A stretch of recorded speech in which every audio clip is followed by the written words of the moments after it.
So, Susan, I'm delighted to introduce you this evening.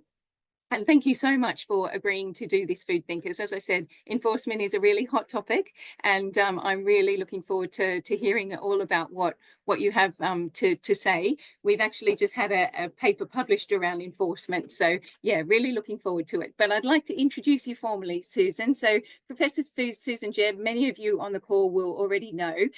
Susan has been the chair of the Food Standards Agency since 2021. And she's one of UK's leading scientists, particularly in nutrition. And she's a fellow of the Academy of Medical Sciences and an honorary fellow for the Royal College of Physicians. Susan's recent research has focused on treatment of obesity and interventions to encourage healthy and sustainable diets. Susan is a scientific advisor to the government for science, a foresight report on obesity that was published in 2007. And she was also a key advisor to Henry Dimbleby's National Food Strategy, which many of us know and use as a valuable resource. Susan has previously chaired cross-government expert advisory groups on obesity from 2007 to 2011, and the Department of Health Responsibility Responsibility Deal Food Network from 2011 to 2015. Susan's also been a public health advisor on advising on many committees for the National Institute for Health and Social Care, and she was awarded an OBE in 2008 for services to public health. So we're truly honoured to have you present tonight, Susan. And I just wanted to mention that in addition to your FSA chair post, that you still hold a part-time appointment at the University of Oxford as Professor of Diet and Population Health. So thank you very much, Susan, and over to you. Great. Thank you very much, Christina, for that really warm welcome. That felt like a real blast from the past, remembering some of those committees. It's really great to be with you all today, and a bit of a new experience to be delivering rather than listening to one of these lectures. It's a fantastic series that City run. And knowing how good they usually are, I feel a bit of pressure because it feels like quite a lot to live up to. I usually, as you might imagine, tune into topics relating to my work at the university and issues about the prevention of obesity, NCDs and so forth. But I'm talking to you today as chair of the Food Standards Agency. Next slide, please. So it's a timely moment to be speaking, as I've actually just been reappointed for a second term of office, and I really want to ensure that I continue to lead the FSA in ways that live up to the expectations, both of ministers, but also, really importantly, the public.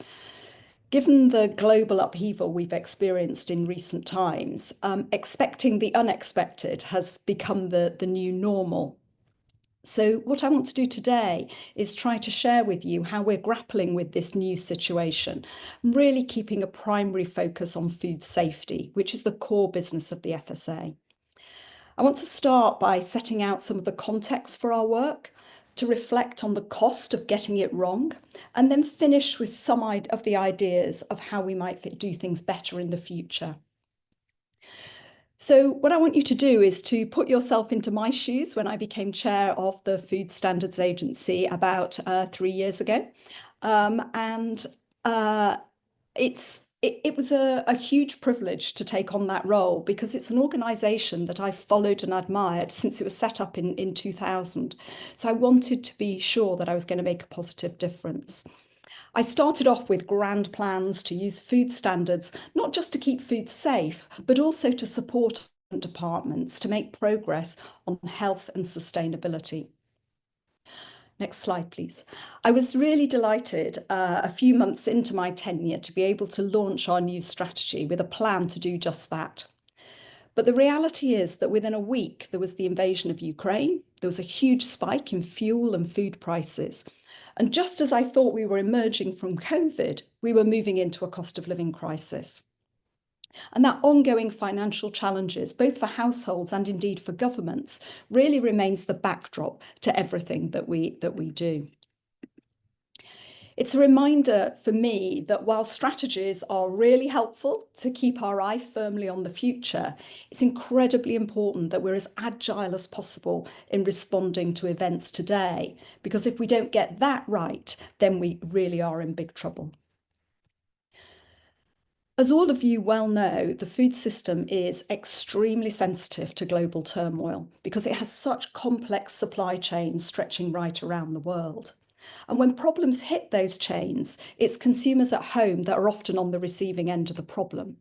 So we all witnessed the long queues and the anxiety in supermarkets at the start of the pandemic when there were worries about the food supply. And then again, the concerns about the availability of sunflower oil when Russia invaded Ukraine. Next slide, please. It's not just disasters that impact on our work. New business models have emerged which have really changed consumers' food-related behaviours, and that changes the food safety risks as well.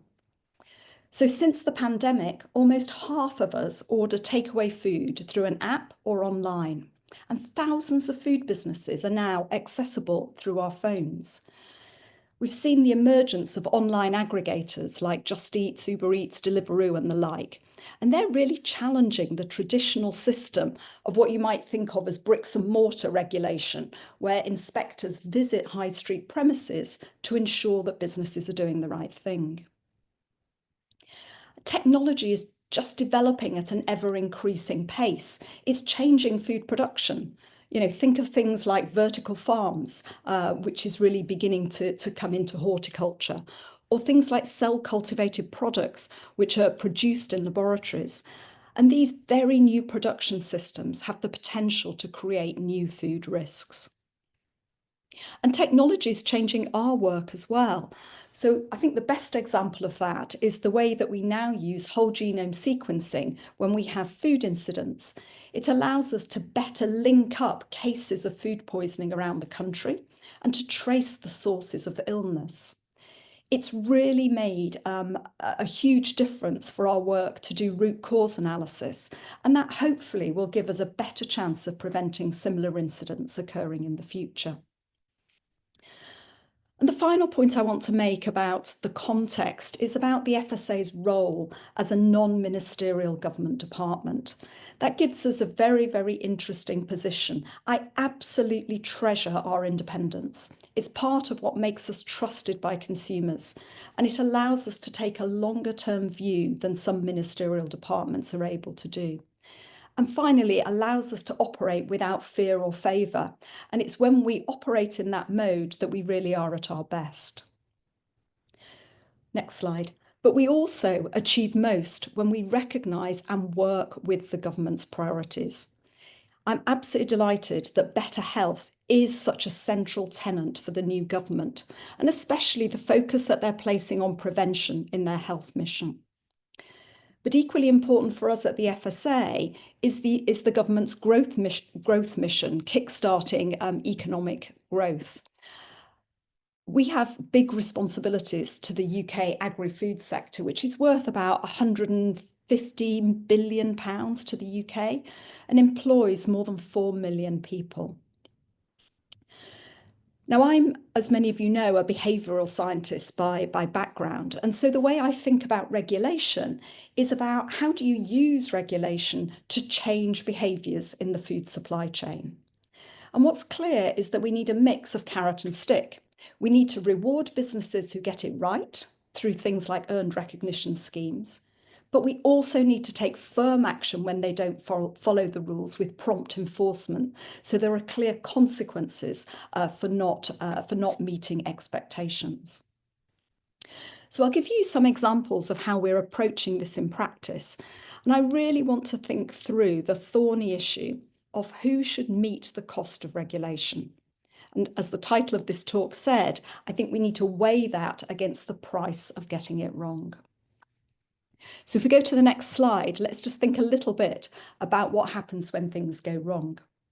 So many of you will be aware that we're currently dealing with a very serious food incident where mustard ingredients have been contaminated with peanuts.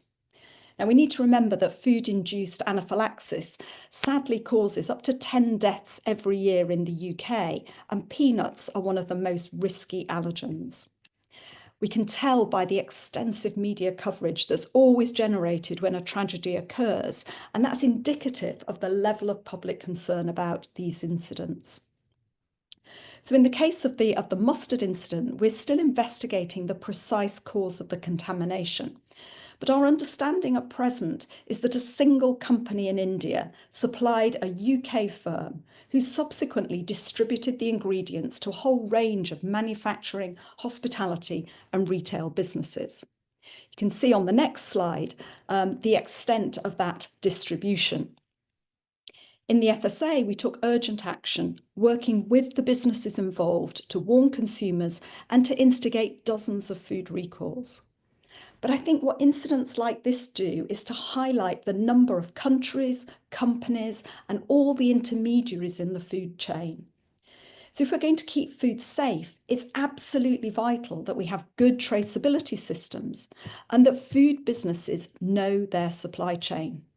That's the only way that they can uphold their responsibilities to consumers to ensure that food is safe and it's properly labelled.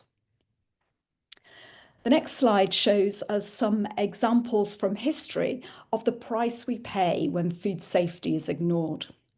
So the mad cow disease outbreak, as it was called, BSE, precipitated the creation of the FSA. That led to nearly 200 deaths, but at the time it was feared it might be very much higher than that.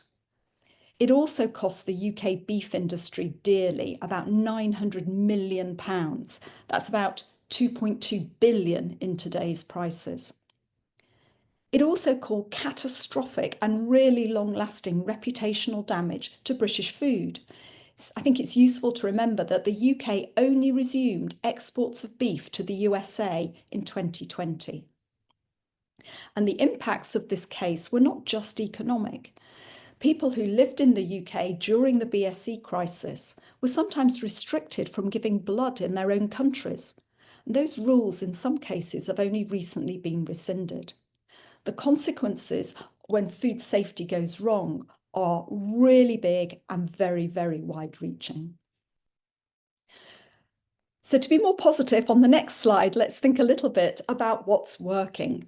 And I'm really pleased to say that on the whole, food in the UK is some of the safest in the world. Together with our colleagues in Food Standards Scotland, we've produced an annual report on food standards each year since the UK left the EU. And our most recent findings, which were published last month, show that the food industry and its regulators continue to maintain high standards and to keep consumers protected. Next slide, please. Levels of consumer confidence in the UK remain high. So in the FSA, we have a regular consumer tracker, and that tells us that 90% of people say that they're confident that the food they buy is safe to eat. About 3/4 of people with a knowledge of the FSA report that they trust us to make sure that food is safe and is what it says it is. And about 3/4 also report that they have confidence in the food supply chain. That's good news. The next slide shows the 3 lines of defence that we have to keep food safe. First and foremost, it's food businesses. There are more than 500,000 registered food businesses in the UK, and the law is very clear that businesses must ensure that their food is safe and authentic. The second line of defence is the network of around 350 local authorities across England, Wales and Northern Ireland. And here, the Environmental Health and Trading Standards Officers enforce food safety and standards, inspecting registered food businesses across the country. I've seen their work at first hand. They do an amazing job, often in quite challenging circumstances, and I really want to thank them for all that they do to keep food safe. But what concerns me is that the number of environmental health officer posts in local authorities in England, Wales and Northern Ireland has fallen by nearly 14% since 2012. Even more worrying, there's been a 45% drop in the number of trading standards posts between 2012 and 2022. The third line of defence is the FSA. We regulate a domestic food market which is worth £240 billion with our annual budget of £140 million. So to do that, we have to oversee the delivery of the food controls by local authorities. We inspect animals for slaughter. That's about 1 billion animals a year in the UK. and we manage the response to about 2,000 food incidents every year. So the regulation needs to keep food safe day to day, building standards, protecting consumers, and providing a predictability for business. If we get that right, we have a strong regulatory framework that can also help us to manage the unexpected, and so that we can work together when incidents or a crisis happens. Next slide. So if it's all so good, why do we need reform? Well, we are in a good place, but we absolutely cannot be complacent because there are clear risks ahead. I've already talked about the pace of change in the food system, and that means that new risks are emerging that we need to manage. We've also got workforce capacity issues. Most notably, have we got sufficient public health vets, environmental health and trading standards officers? And there's also financial pressures, both on the economy and on people's. So I want to explore 3 specific areas where we're looking to improve the system. The first is where local authorities play a critical role making checks on food businesses. The second is how we run the system of market authorisations for new foods. And the third is some thoughts about how government departments work together. So let me start with inspections. Our system of food regulation dates back decades, and it relies, as I said, on local authority environmental health officers inspecting the premises of every registered food business in their area. Now, although the frequency of intervention differs for some businesses, it's basically the same approach, whether the premise is a small independent cafe, a school, or a branch of a big national supermarket chain.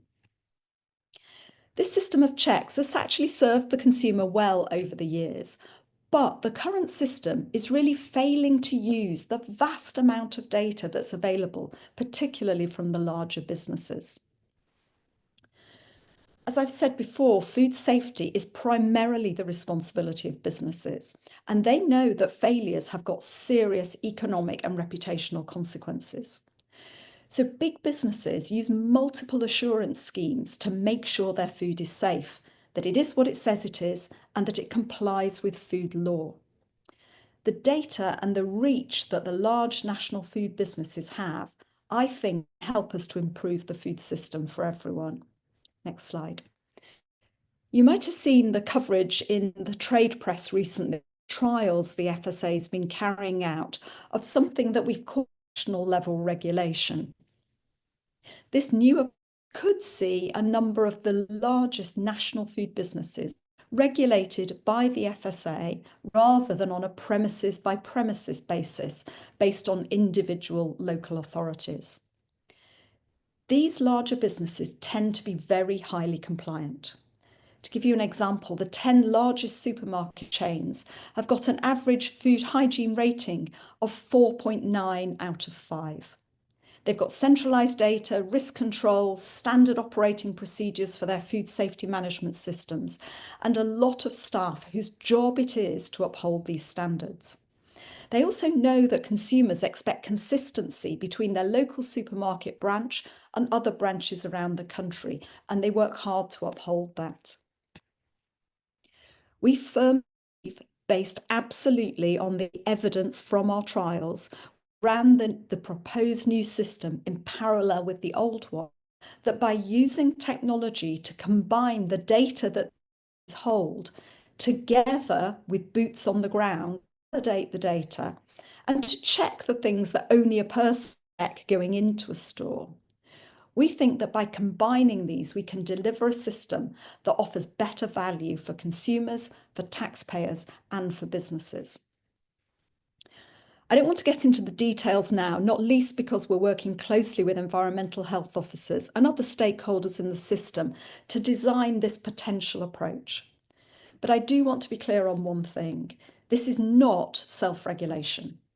It's actually about more regulation, but it's smarter, intelligence-led regulation. If we can drive better collaboration with businesses on this data relating to food safety, where we all have a shared agenda, I also hope that this might be the foundation closer working on standards or targets for healthier, sustainable food. I think this is about looking at the data infrastructure that we have to really give us better insights into the food system as a whole. My second example on the next slide is our system for authorising new food products. We took on this responsibility with Food Standards Scotland from EFSA when the UK left the EU. We currently have over 400 products in the system waiting authorisation, and there's absolutely no doubt that the increasing pace of technological change in the industry is going to be a challenge for us and other regulators around the world. Now, you and I might debate which of the new products coming to market are going to be a hit with consumers, but there's no doubt that innovation by the industry has the potential to address some big global challenges. So these include making our food system better for people with healthier food and better for the planet with more sustainable and resilient production systems. And this type of innovation can be good for the economy too, making the most of our outstanding scientific developments in the UK and bringing jobs and investment to this country. I've become a little bit used to hearing that regulation is somehow a barrier to innovation, but I really want to emphasise the flip side. Ensuring the safety and consumer confidence in innovation is going to be absolutely fundamental to successfully bringing these products to the market. I think our work on precision breeding is a really good example. Consumers told us they knew very little about this, but they wanted to learn more because they could see that precision breeding might offer the possibility of innovations like cereals with a better fatty acid profile, for example, or more climate resilient crops, which might help reduce the risk of volatile food prices when harvests fail. But the openness of the public to these new foods was predicated on them being able to trust that they were safe and being confident that somebody in the system was taking care of that for them. So I will never apologise that in the FSA we will always put safety first. But we also need to take a proportionate approach or we'll stifle innovation. And that means our regulatory systems need to evolve and that we as an organisation really need to make sure we understand the new technologies so that we judge the risks correctly. Next slide. Just last month, the government's Engineering Biology Sandbox Fund was £1.5 million to run a programme designed to make sure media are often called lab-grown products consumers to eat before they're approved for sale. These products are made without using traditional farming methods like rearing livestock and plants. Instead, cells from plants or animals are grown scientifically in a controlled environment to make the final food. These cell-cultivated products are new, complex, and they're unlike anything we've seen in the UK before. None are currently approved for human consumption here. So we need to learn more about these products and how they're made to make sure that if and when they come to market, that they are going to be safe for consumers to eat. This work, we think, will also help us to develop assessment approaches that can be applied to other new food products too, and that will help to support innovation across the food sector and ultimately provide consumers with a wider range of safe foods. I think this is a good example of where industry does the primary innovation, but where we as the regulator need to be operating in step with them so that we don't slow down the innovation, ensuring we keep food safe. Example on the next slide is where we need to think about reform is about the role of the FSA. It's almost a quarter of a century on from when the FSA was created, and we are now just one player in a complex picture right across the UK government. Our role in England has changed over time, so that we now have slightly different responsibilities in England, Wales and Northern Ireland, while Food Standards Scotland has got a much wider remit, but only in Scotland. So on matters of global trade, we in FSA take the lead on behalf of the whole of the UK, working closely, of course, with all the devolved countries. I realise the lights have gone off in my room, so I'm going to stand up and just see if I can persuade them to come on again. So on the next slide, we can see food well, food is a devolved matter. And since EU exit, that's added real complexity into this system. Previously, each of the devolved countries were all following the rules from Europe, whereas now each country within the UK can theoretically make its own decisions. That means that every piece of advice we generate in the FSA needs to go to ministers in each country for a decision. That adds time and it adds cost. Next slide.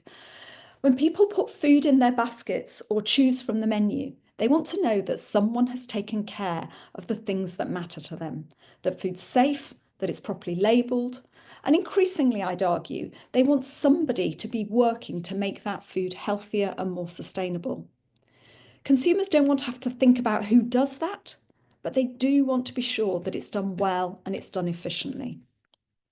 Next slide.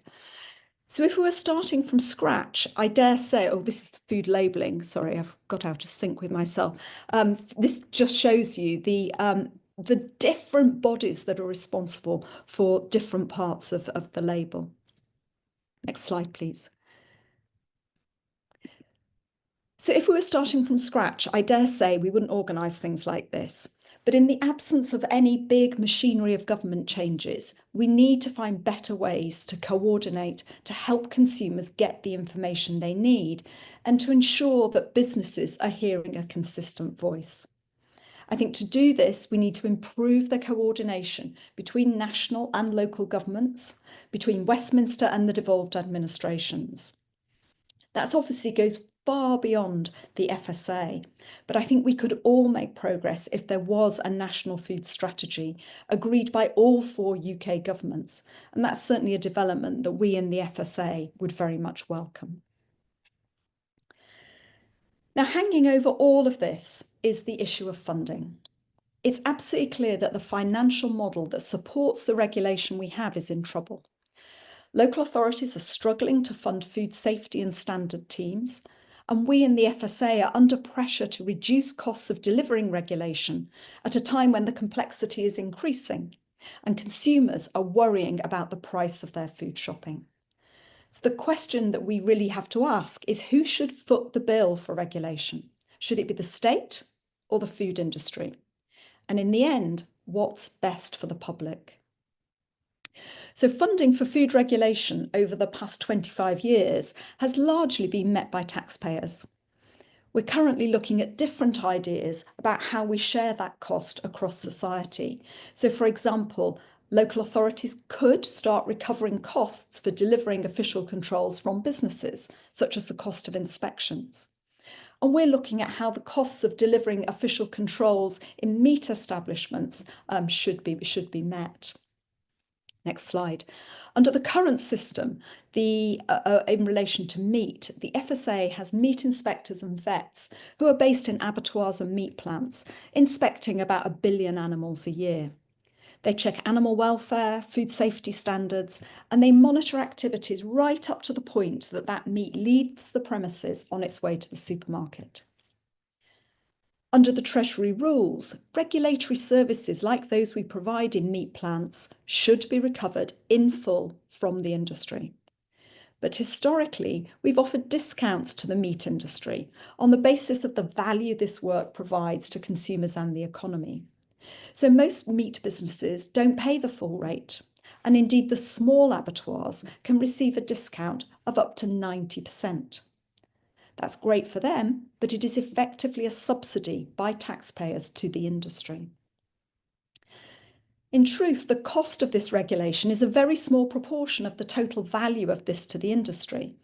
So last year, we charged the industry £39.5 million, including the discounts.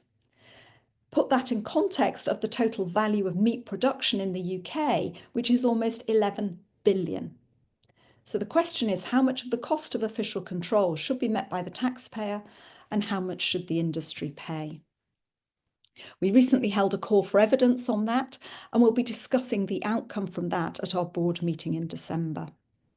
This is really the first part of an engagement process to understand the impact of any increased costs before we set charges for subsequent years. But this isn't just a conversation for the FSA with the meat industry. We want to make this a bigger debate about who should bear the cost of regulation. And I'd really welcome your thought as real food thinkers by contributing to this debate. So just to sum up now on my next slide, I hope that what I've conveyed to you is that there is a lot of work to be done, and there are going to have to be some quite difficult decisions to be made if we want to achieve the efficient, proportionate, and trusted regulatory system that we all want. I'm really clear that people need to be at the heart of this. People as consumers, people as employees in the food system, and people as citizens making decisions about the society we live in. I do think we need to get back to basics, where businesses are responsible and carry most of the cost of keeping food safe. That is part of their contract with the public. Businesses will always have better channels to reach their customers than the FSA. So we need them to collaborate with us on communicating to consumers about food that's safe. But let me be clear, that is not a call to leave it to the markets. We are not talking about markets regulating themselves. Absolutely vital that regulators set the rules, that regulators monitor that those rules are being followed, and that we take strong enforcement action when they're not. Regulators need to set the guardrails that protect the public from unscrupulous operators, while also supporting the well-intentioned actors to do the right thing. That means ensuring that our regulatory frameworks support businesses by upholding standards, but without adding unnecessary barriers to innovation or unjustified extra costs to consumers. So there are three areas that I really want us to think hard about as we try to move forward with some of these reforms. The first is that we need to invest in people. Trained people that care are the people who keep our food safe wherever they work, whether that's in businesses or in the regulatory system. I've been so impressed at the work of our vets and meat hygiene inspectors, whose ability to spot the slightest sign of disease in a carcass is absolutely phenomenal. I take my hat off to the environmental health officers who know the local traders on their patch and who can provide individual advice to help them improve their businesses. And I'm also hugely impressed by the risk assessment team in the Food Standards Agency, who scrutinise the novel food applications to ensure all the necessary checks have been done. So people really matter.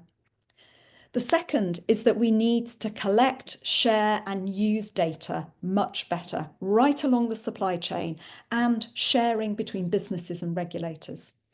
When I visit food businesses, I am astonished at the amount of data they collect and the level of detail. I was taken aback when I visited a flour mill in Whitley Bridge, which is the most technologically advanced mill in Europe. They have an extraordinary ability to detect contaminants. And then at a supermarket site in Peterborough, I saw how every individual piece of fruit is photographed multiple times, 30, 40, 50 times before it's packed to ensure the very highest quality and collect all kinds of data about the ripeness of that fruit. The third thing is that we need greater cooperation across governments in the UK and with our international trading partners, so that all the time we ensure that we're learning from the best and that we're not duplicating effort. We can and must work together much more efficiently. That means more shared effort, which will deliver better outcomes. It's about pooling our resources so we're better informed about the supply chain. Incidents will happen, but if we're better prepared, we'll be much better able to respond to these disruptions. So I hope that that's been a helpful sort of insight into my world in the FSA. And I really hope that together we can use some of the new knowledge, some of the new technology to really plan to evolve our food system for a better future. Because if we can do that, we will achieve the FSA mission of food that people can trust on behalf of consumers. And by that, we really mean a food system that offers safe, healthier, and more sustainable food. Thank you. Excellent. Wonderful. Thank you very, very much, Susan. What an amazing and excellent overview of the work that you've been doing at FSA, and really the position by which, you're really tackling enforcement and regulation. I would say that from the Centre for Food Policy and many of our colleagues working across food systems, we wholeheartedly agree that people play an important role, particularly those across food systems, as you so eloquently described. And also that it's not about self-regulation.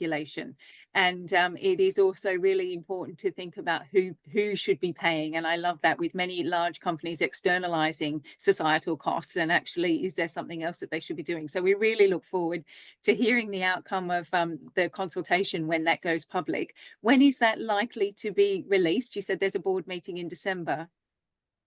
This is the consultation on the meat charging. So Yes. it wasn't a consultation, it was a call for evidence, and that has now closed. And that was really just asking about what how the current system works well, where it doesn't work, really evidence and data. We Oh, have we've lost you a bit there. a more informed decision.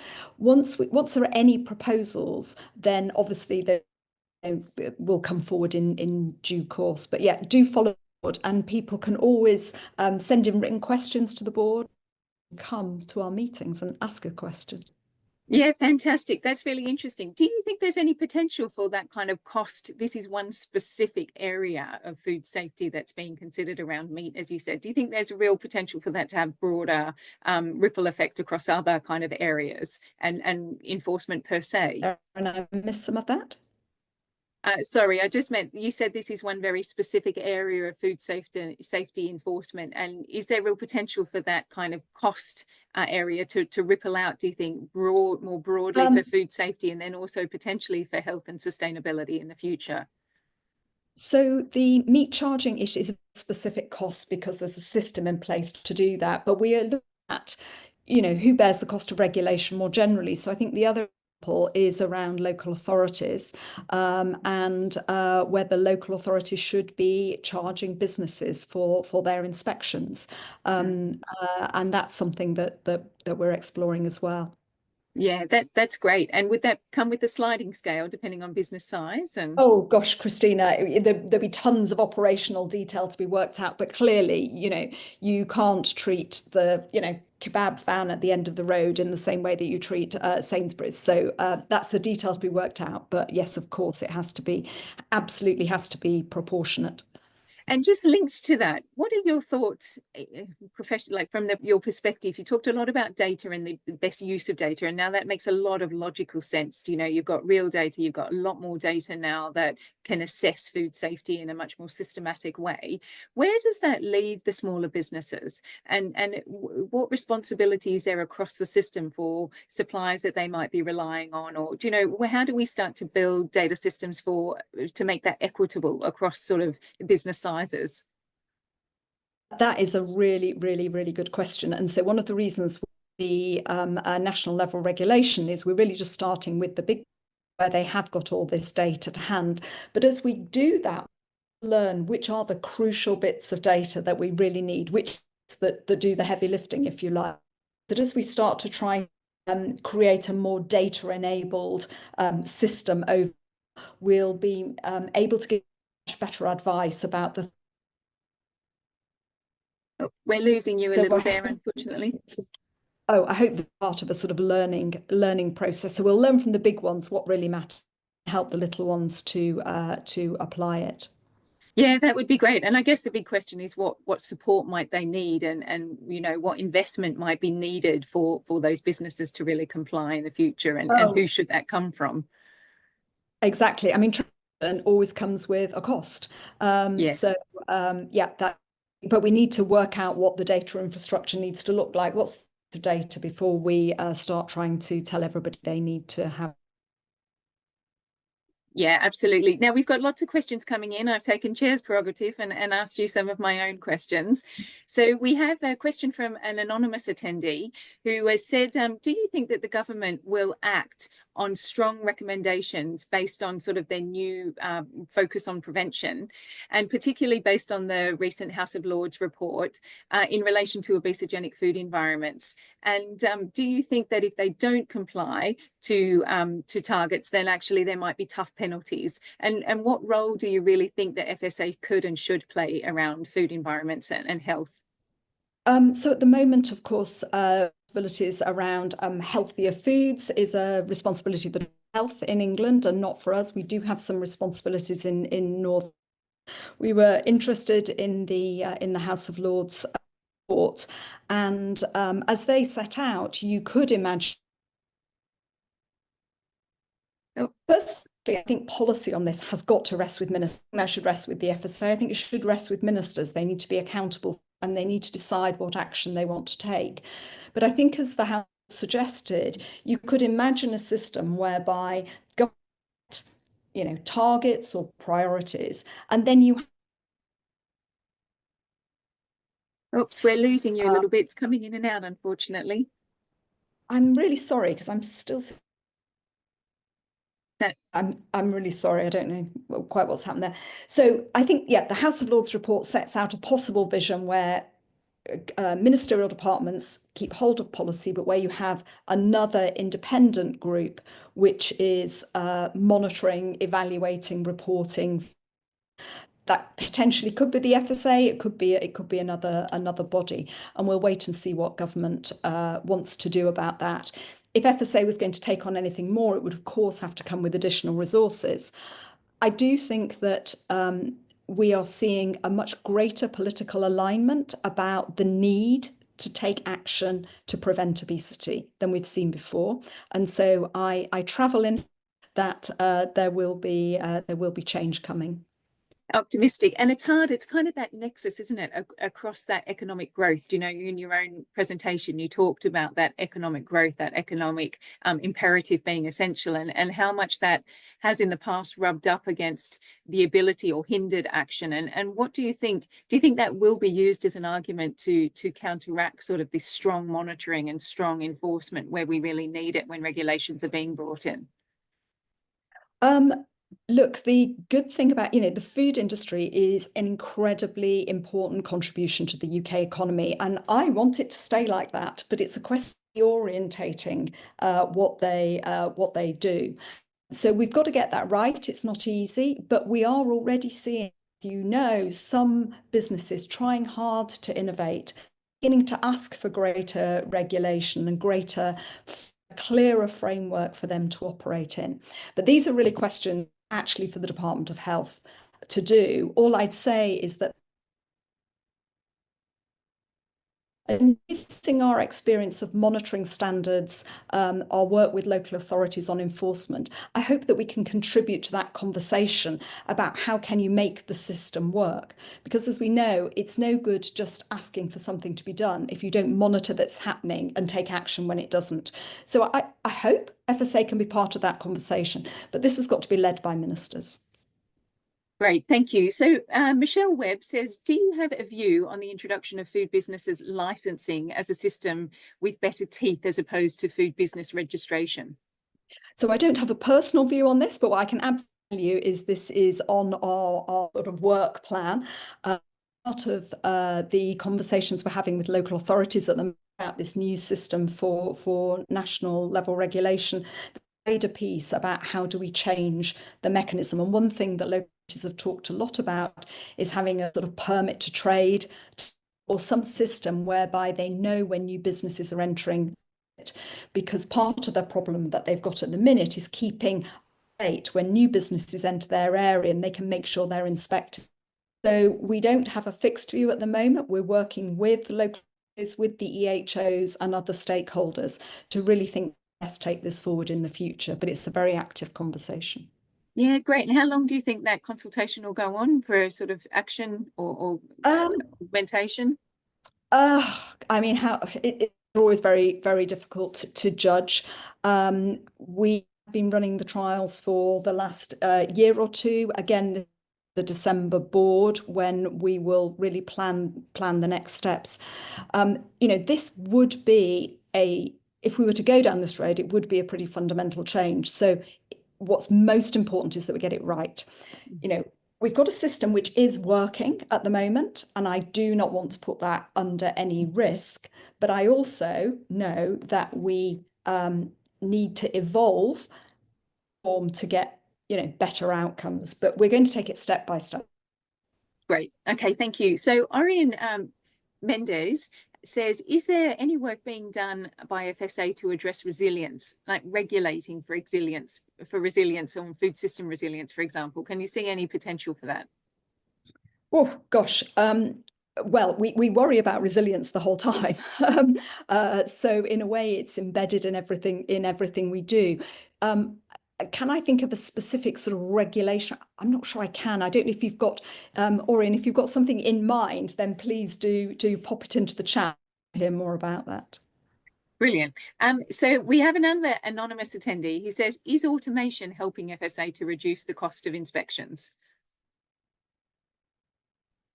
Oh, we've just lost you. Shall I repeat that?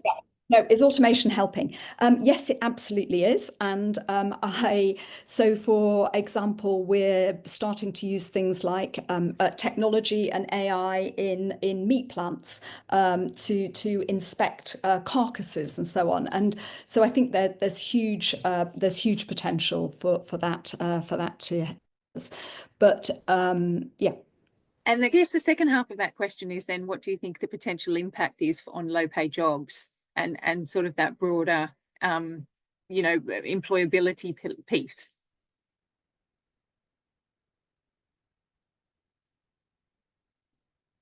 Shall I repeat that? Oh, yes, please do, Christine. I can tell you the first bit of resilience we need is a more resilient Wi-Fi system.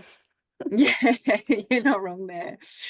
Sorry, it was a bit of a cheeky question, really, because the second part of that was, if we do get much more automation, then what's the knock-on effect for low-paid roles and for keeping everybody in employment, because we know that employment helps with a healthier society and a We need all the people we can get in the food system. There's plenty of jobs for everybody to do. So I'm actually, not too worried about that.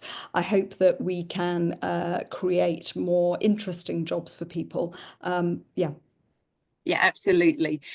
So we have Daniela Beltrain, who says the complexity, financial resources and time needed for applying for novel foods registration are an important barrier for companies working with novel ingredients and almost prohibitive for small companies and startups.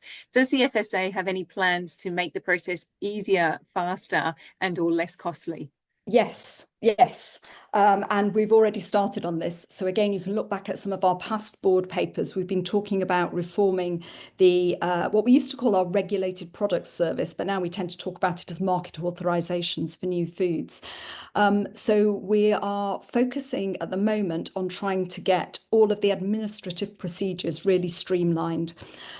So we've got two very specific things which we are taking forward secondary legislation on. So one is to remove the need for renewals. So some kinds of products have to be renewed every 10 years. We don't think that's necessary. We think you should review products if new evidence comes to light that there's an issue. And we would always do that. So we think having this all every 10 years is just clogging up the system, to be honest. About a third of all the products in the system at the moment are renewal. So we're seeking some legislation to allow us to remove that. So that will help us to get through things faster. The second thing we're doing is making some very administrative changes about the way the statutory instruments are laid. So this is part of just the process of, because we have to lay it in each country in the England, Wales and Scotland. That adds maybe 3, or in the worst cases 6 months to the process, just because of parliamentary timings. So again, we've got a piece of work to take that out, which will make it a little bit quicker. So if we can work faster, then actually that will be much better for businesses.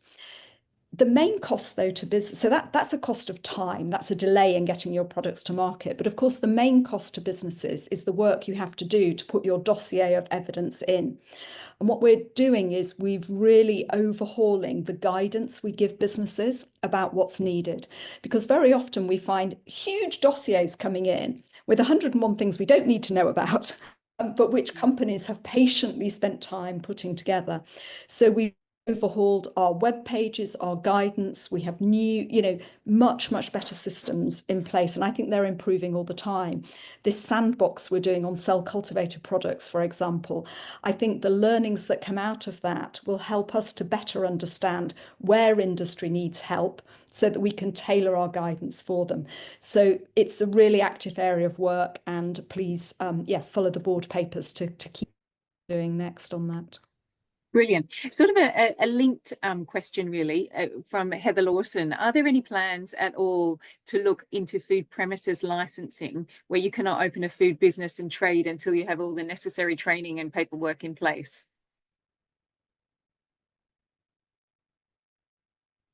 Oh, you there, Susan? We had previously. So yes, that's an active, we're thinking about that at the moment. Excellent, brilliant. We missed most of that, unfortunately, Susan. Might you just repeat that? Well, I was basically saying that's essentially the same as the question I answered earlier about the support to trade. So yes, we're absolutely looking at that as part of this whole package of reforms about the way that local authorities do their food inspections. Excellent. So Libby Oaken has a question. Stopping subsidising regulation in abattoirs seems the right direction of travel. However, are there benefits, for example, shorter journeys for animals to smaller local facilities? And how might these smaller premises be supported during the transition to stopping subsidies? So Libby, you've absolutely hit the nail exactly on the head. This is the real challenge. We think that there is absolutely a place for smaller abattoirs as part of a resilient food system, and a food system which upholds some of the things that we hold dear. So some, not all small abattoirs, but some small abattoirs, particularly those in rural areas which are serving local communities, have very low numbers of animals going through their system, and so the sort of the kind of overhead costs, the costs of the vets, are that much higher. So we think they really do need some kind of support in order to make them continue to be viable, and that really requires a decision to make. Are we trying to support them? What is it we're trying to support? We could reward them for doing all of that local resilient food systems. But the question is the best way of doing that through this standard discount, or is there another way of doing it? So we need to start by thinking about how the charges work, but then we also, as part of that, need to think about what do we want the meat system to look like, and how does government best invest to get the outcomes that we want. So yeah, you're absolutely right. This is what we're grappling with at the moment. And sounds like it's being thoroughly investigated. We've just got two last questions, but Susan, there's a wealth of questions here. Unfortunately, we've just run out of time. So I'll finish with two last questions, but please do, we'll send you, feel free to have a look through the questions. Hamid Godossi says, thank you very much for a really great talk. The current cost of regulation is mainly paid by the taxpayer. Don't you think that by charging industry more, the prices will go up? And again, then it's the taxpayer who ends up paying the price. Well, this is exactly the challenge. This is why it's difficult. To be honest, at the end of the day, the public is always going to end up paying the bill, whether they pay it as a taxpayer, whether they pay it when they go to the shops. That's why we've got to ensure that our regulation is proportionate and is not adding unnecessary costs. Whoever is paying for it, it needs to be as low as it can be to still keep food safe.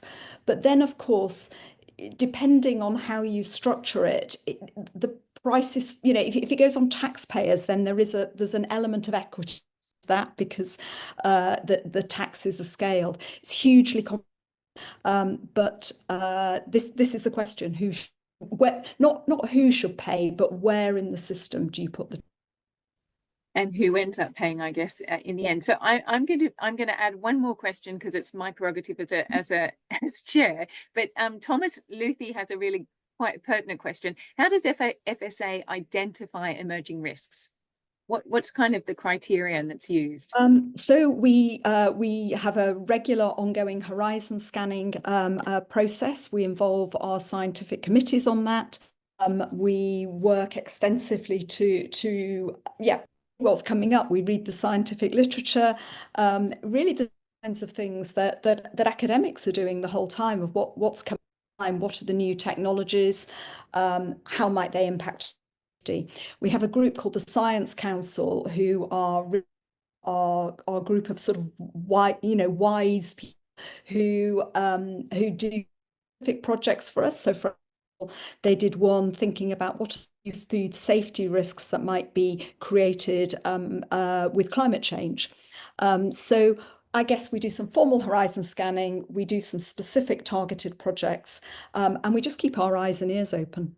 Yeah, absolutely.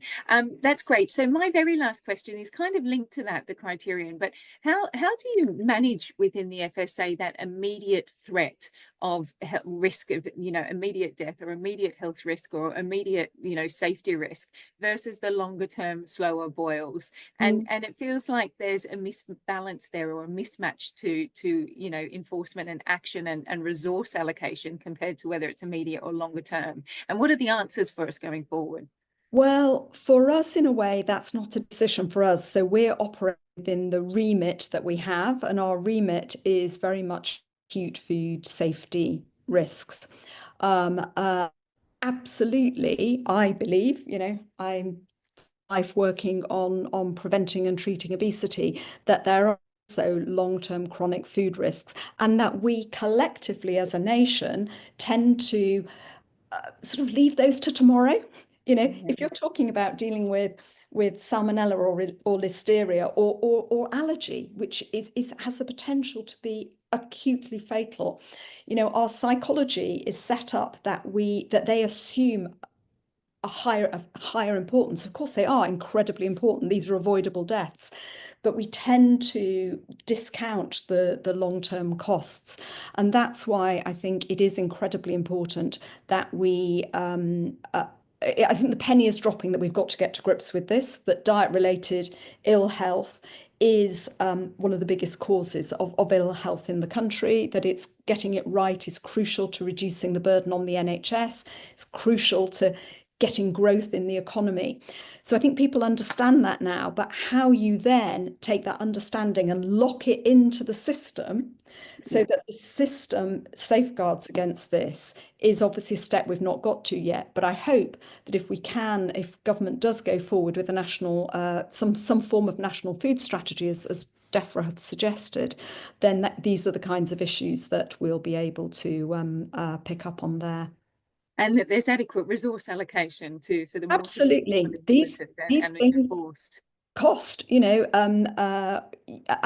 we've got to work out how much we're prepared to invest in making that happen. Yeah, well, wonderful. Thank you very much, Susan. There's lots of thanks for a great talk and a really informative chat today. So thank you very much for the time and for offering your expertise and real position from FSA. It's been a real delight to host you this evening. So thank you very much.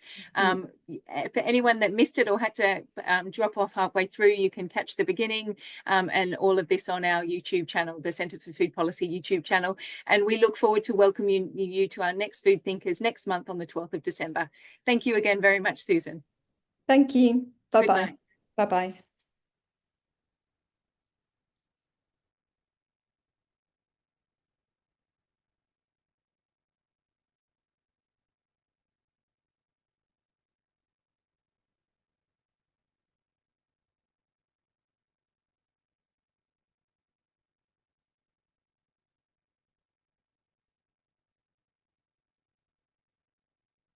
I think it's okay, actually. It was great. It's great. The questions were amazing. What is it that I know. I messaged Julie. I messaged her since this happens to? I mean, it's much worse in there. Yeah, no, Joanna's just said that you moved in here Because it's terrible in there. No, I messaged Julie while you were speaking and just said